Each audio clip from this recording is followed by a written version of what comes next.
Hello and welcome to Atop the Fourth Wall, where bad comics burn. I freaking love the Twilight Zone. Then again, I'm a sucker for horror/science fiction anthology shows, especially this in The Outer Limits. I like how they can create captivating stories in a short amount of time and really show off their imagination. My favorite episodes of The Twilight Zone are the ones where there's a mystery that doesn't make any sense. Where is everybody? And when the sky was opened, the arrival, death ship, stopover in a quiet town. It's just great watching the mystery unfold and trying to see how people cope with bizarre circumstances. I never really saw much of the 1980 series, and I briefly watched the 2002 series, which was okay, but nothing special. Forrest Whitaker may be a great actor, but he was no Rod Serling. Part of the reason the Twilight Zone and a lot of these kinds of series endure is because of good writing and good ideas. Naturally, the anthology format is perfect for comic books, and back in the old days they had the likes of EC Comics, which was responsible for Tales from the Crypt, Vault of Horror, and The Haunt of Fear. With an easy-to-reproduce format and the popularity of the show, Dell and Goldkey produced Twilight Zone comics in the 60s and 70s. However, today's outing comes from 1991 and the company Now Comics,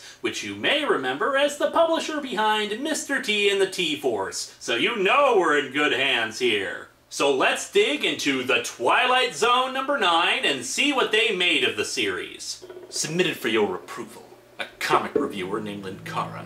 He contends regularly with the surreal, the stupid, and the sickening. But today, he must face off against a comic so utterly pointless and disorienting in its ineptitude. Will it be his undoing? Will it be the final nail in the sequential coffin? Who can say? All we know is, this is the Twilight Zone.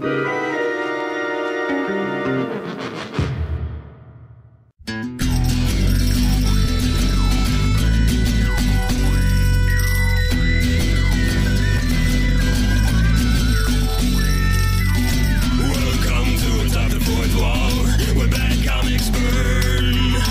Linkara's gonna teach you all a lesson you won't learn.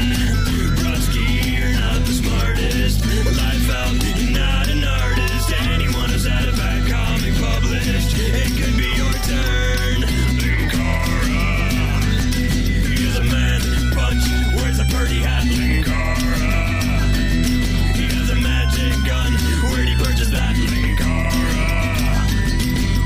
coins, robots, Amazons and trucks. Linkara, this comic sucks. Linkara. You're traveling through another dimension. A dimension not only of sight and sound, but of mind. A journey into a wondrous land whose boundaries are that of imagination. Your next stop, the Twilight Zone.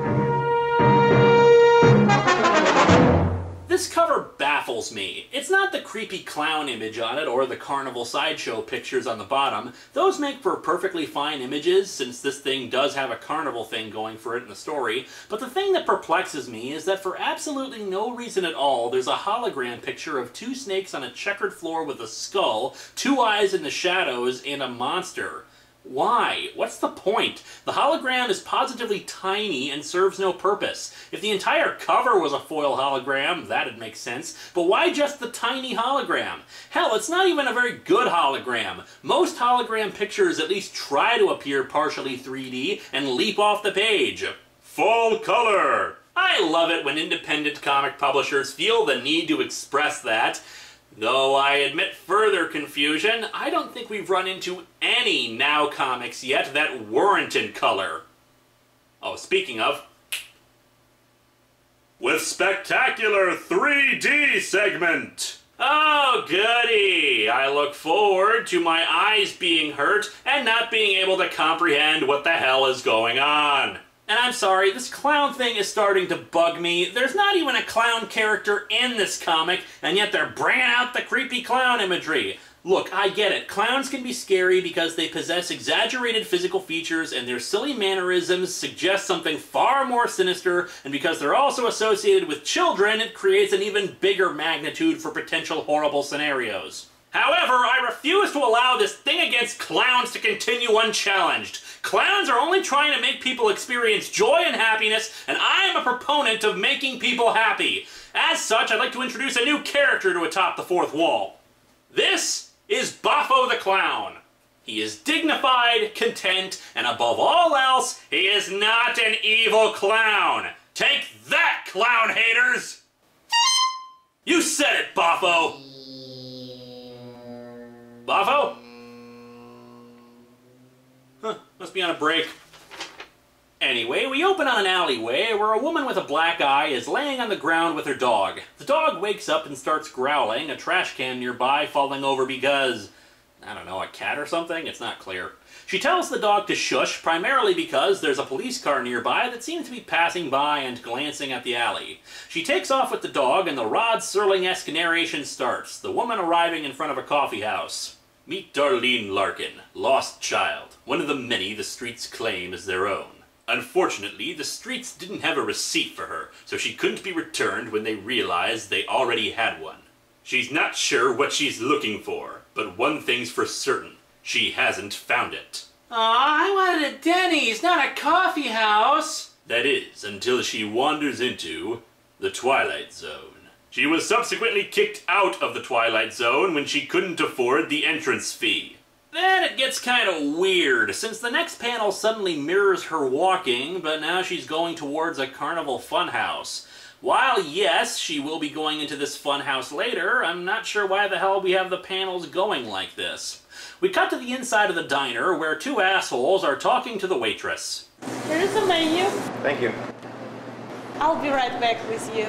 The woman walks in and the waitress gives her a hot chocolate on the house because she obviously looks disheveled and in a bad state. Check out Goldilocks. Yeah, and I'm the big bad wolf. That's in Little Red Riding Shoes, you spatula head. Get your nursery rhyme straight. Oh, what a bevy of delight I'm sure that these two gentlemen will provide. The two oily guys walk over to her and the guy in flannel says his name is Rut Jenkins and his friend is Squinty. I always fancy myself as kinda an expert in zoological signs and whatnot. Now, I'm a feces. Oh, you most certainly are, I can tell. And Squinty here's a flagitarian. That's one of them weirdos who don't eat meat, right? Flagitarian. He continues to talk for her for a minute before the waitress returns and throws them out of the diner. Jenkins, being as oily and creepy as he can, offers the girl a ride and points out how dangerous the streets are at night. The waitress offers her a ride home herself, but the woman, Darlene, says she doesn't know where she's going. Later, Darlene is walking the streets before she's almost run down by a truck driven by, you guessed it, Jenkins and Squinty. She loses her dog as the guys crash into some garbage cans. She runs off, but is grabbed by a one-armed guy with a scar across his face who tells her to shush. Well, looks like we done run out of real estate, eh, Darlene? Come on out, sweetheart. This ain't no way to treat your Uncle Rut. I was looking at you in the restaurant, so pretty. Fortunately, the one-armed man shoves a dumpster at the two and knocks them away. Jenkins grabs a chain from somewhere and belts him across the face. My turn, fat boy. Fat? I'd kill for that figure. He manages to get the chain away from Jenkins by, just grabbing it out of his hands. Even Jenkins looks confused by this turn of events, made no better by the one-armed man just waving the chain in the air and yelling, "Ow!" So is the twist ending that the guy is actually a werewolf? The one-armed man disappears, as does Darlene's dog. The two men drive off as well, but don't worry, that won't be the last we see of them. Somehow in the course of a single day, she has completely left her urban surroundings and entered farm country. Leaves billow around her, and I guess this is important because the comic makes sure to show the leaves flowing before a big lightning strike. There's a sign on a tree that advertises a local carnival, in particular the world-famous D.L. Kindle's Mysterious House of Fun. Well, I'm glad somebody's having fun, because so far I'm not. Another lightning strike splits the tree in half, and then suddenly, bam, carnival's in front of her. As she enters the area, there's a guy working on a ride that asks her if she's coming to the carnival. That creepy moment out of the way, she completely ignores him and keeps on walking. He even calls her by name, despite her not giving it, which amounts to basically nothing. There's another lightning strike, and she reaches into her pocket, pulling out... a condom? A nut goodie? The hell is that? Anyway, we check back in on our brain trust Jenkins and Squinty. Damn straight freaks, who the hell was that guy anyway? You mean what the hell was he? He was a guy with one arm. That's not much of a what. All I know is we gotta find that girl before she goes and snitches. What? Why? It was dark, you didn't actually do anything to her, and she has no proof of anything. And how the hell do you expect to find her, especially since, as the narrative captions have indicated, it's now the next day and several hours later? If she was going to report this or something, she probably already did. However, they quickly forget about their complete idiocy when they spot the carnival. One wonders why they were driving around the countryside to begin with when they were purportedly looking for Darlene and would have no reason to think she was going out this way, but whatever.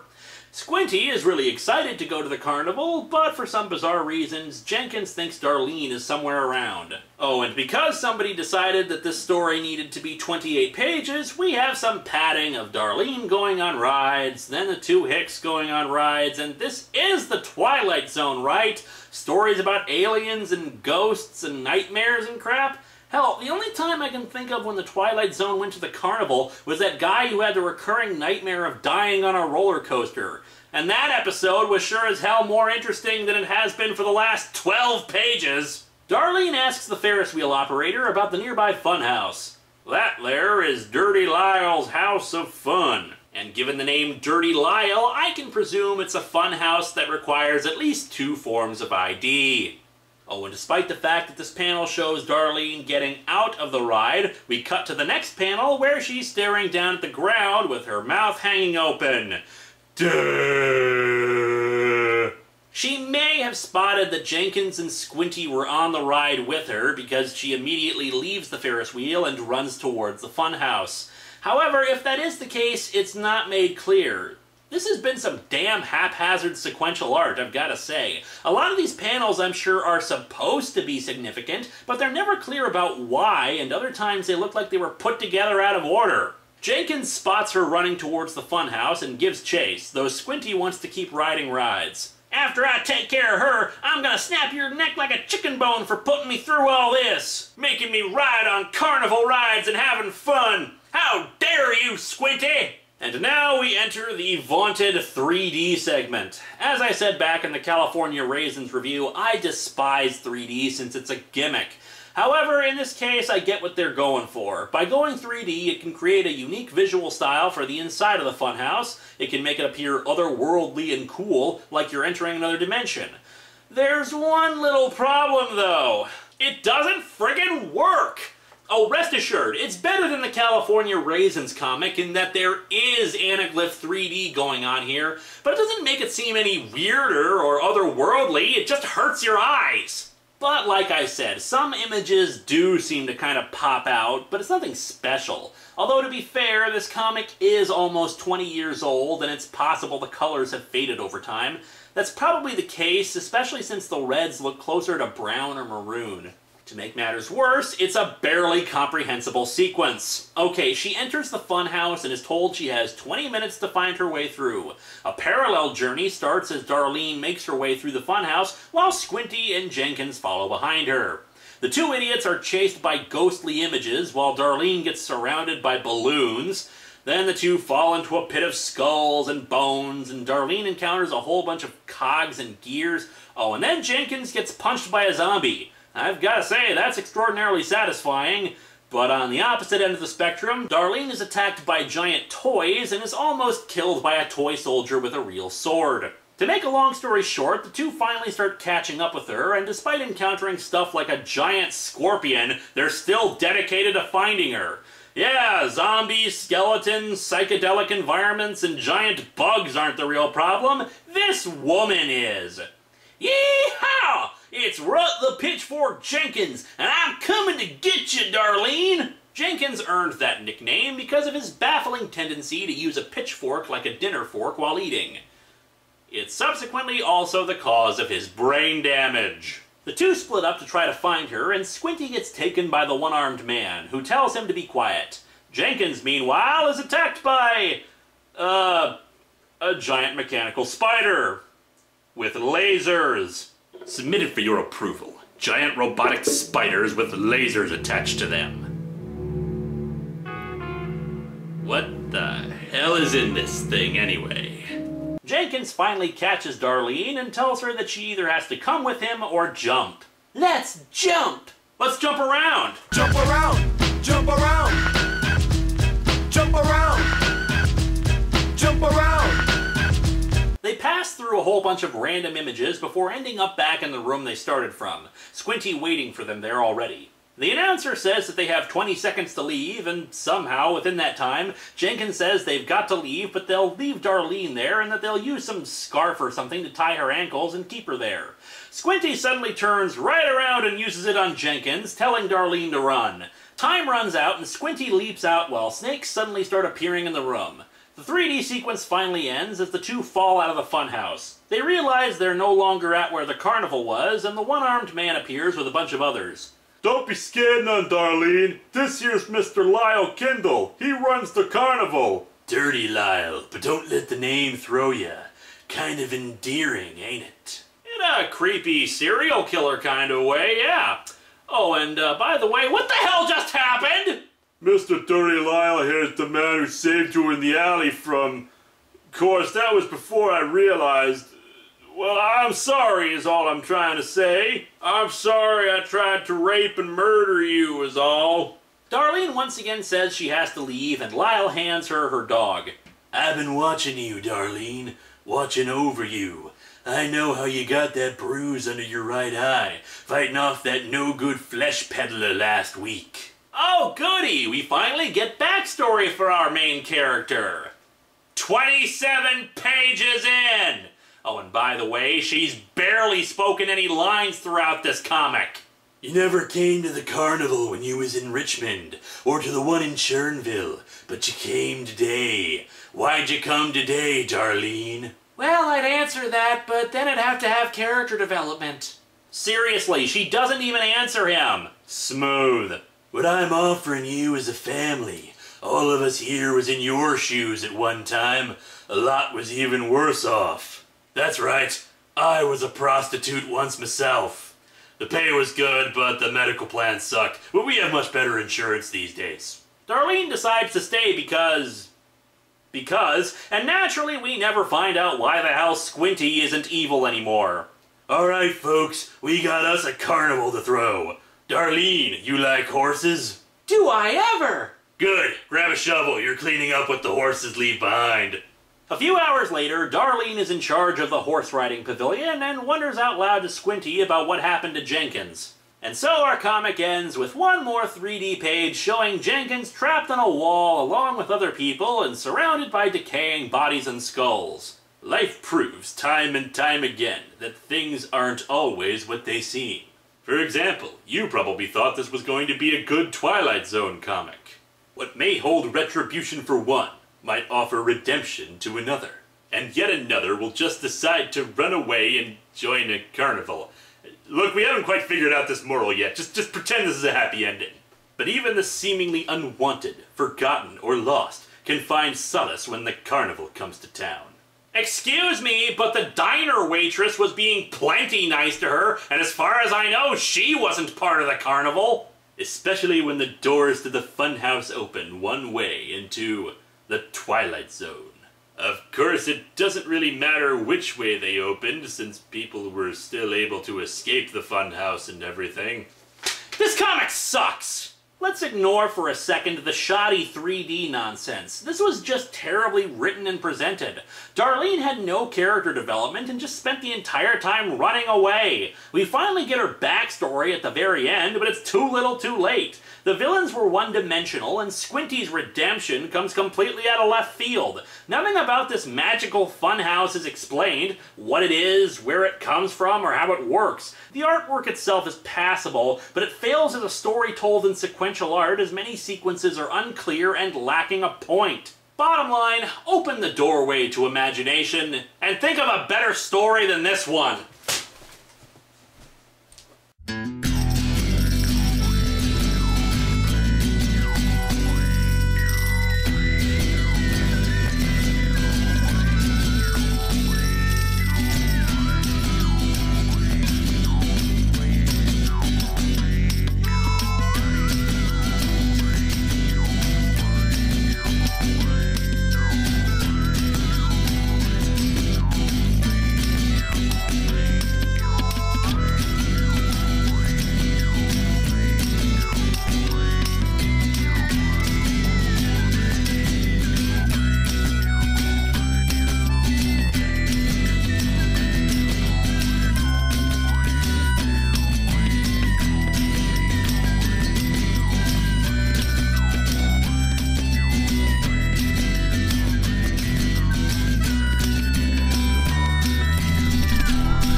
We're in serious trouble, people. Harvey's been missing for 2 months now. The Ninja-style dancer and Dr. Linksano have been gone for even longer. Maybe he's just in Vegas or something. I called his manager. Harvey hasn't called him or told anyone else that he was taking any time off. Do you think it's the entity? Yeah, but it's worse than that. Nimue, tell them what you told me. Information. The Earth's human population has been decreasing steadily over the last several months. Almost 1/6 of that population is no longer registering on my sensors. That's like 1 billion people! How in the hell has nobody even noticed that? Based on transmissions picked up, it is only recently that governments and news agencies are beginning to take note. And even then, the drop didn't happen overnight. It's been going on for months now. And even then, most of the people who have disappeared have either been in such high population zones that nobody notices a few people going away here and there, or they've been in such rural areas that there weren't a lot of people to begin with. And this is methodical stuff.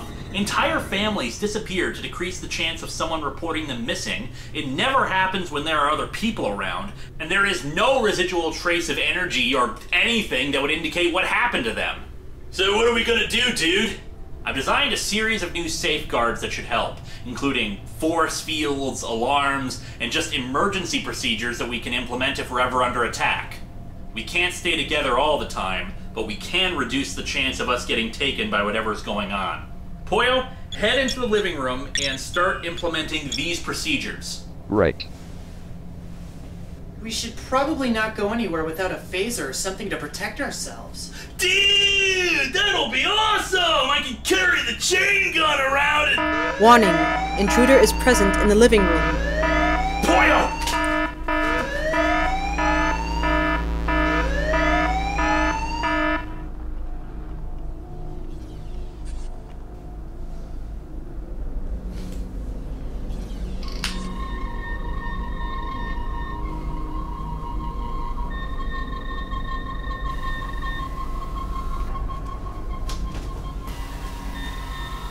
Where is he? I'm detecting a residual particle trace, but... But what? The particle trace is decaying so rapidly, it's barely even there anymore. And even then, the particles are just weird. Their mass and volume keeps shifting from second to second. It's never staying constant. Linkara, I think you're missing the bigger point here. Pollo is gone. He's gone.